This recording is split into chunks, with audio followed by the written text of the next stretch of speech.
India's investment landscape looks very different from what it looked like a decade ago. Traditionally, wealth creation has been associated with metros and tier 1 cities Delhi, Mumbai, Bangalore, Chennai, Hyderabad, and so on. However, we are witnessing a clear shift. Newer wealth hubs are emerging from smaller towns, tier 2 cities, and working class households. And they're not just saving anymore, they're investing, participating, and quietly reshaping India's financial landscape. Hi, my name is Aditya Shankar, and I'm co-founder at Centricity Wealth Tech. I welcome you all to Founder Speaks. Over the last 5 years, smaller cities that we call as B30 have emerged as the new wealth hubs. Their contribution to the overall industry's asset under management has increased from a mere 19% in Feb 2019 to almost 26% in January 2026. What's even more striking is the momentum of growth in individual investments. Between financial year 2020 and financial year 2025, the country overall added 7.31 crore new SIP accounts, out of which 4.26 crores, or roughly about 58% of growth in SIP accounts, came from Tier 2 cities or B30 cities as we call them.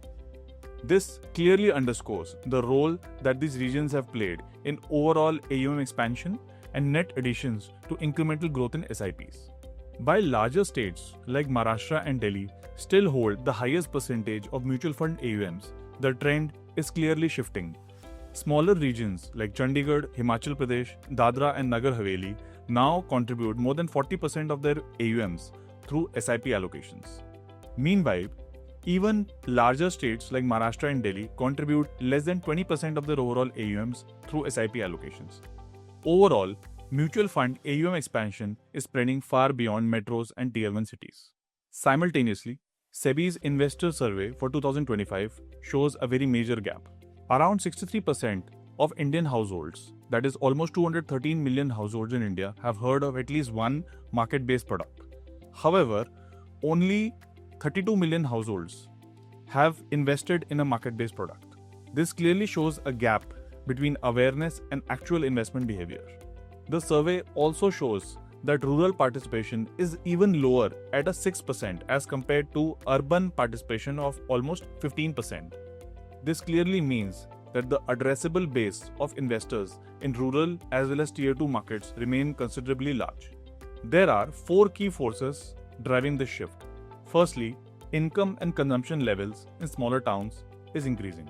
According to MOSPI's Household Consumption Expenditure Survey for 2022-23, average rural per capita consumption increased from Rs 1430 in 2011-12 to Rs 3773 in 22-23, marking an increase of approximately 160% over the decade.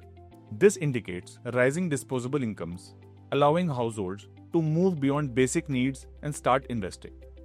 Secondly, digital access has increased rapidly. With UPI, Jan Dhan accounts, and mobile-first digital platforms, it has become extremely easy for one to start their investments journey. Today, it is possible for an individual to open a Demat account within minutes and start investing in an SIP with an amount of as low as 200 to 500 rupees. Third, the industry itself has evolved.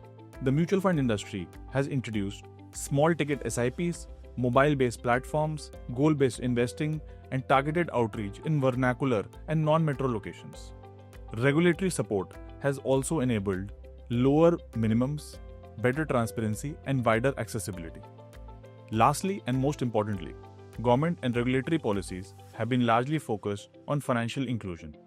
Millions of individuals have been brought into the banking and digital payments ecosystem. Once this basic framework is established, the next natural step is to begin investing. Despite the strong growth momentum, several challenges still lie ahead. SEBI's investor survey of 2025 clearly underlines that while awareness of financial products remains high, risk literacy clearly lags behind.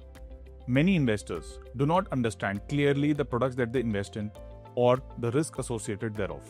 Income volatility also remains to be a key concern. For working class investors, even minor disruptions in income flows can lead to discontinuation of SIPs or premature withdrawals. This significantly impacts the long-term effectiveness of investment strategies.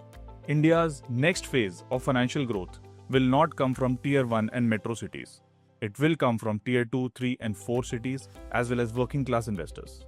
It is not just a participation story, it is a story of financial inclusion and democratization of wealth creation. If guided well, this shift has the potential to redefine India's capital markets for the next decade. Clarity, conviction, centricity.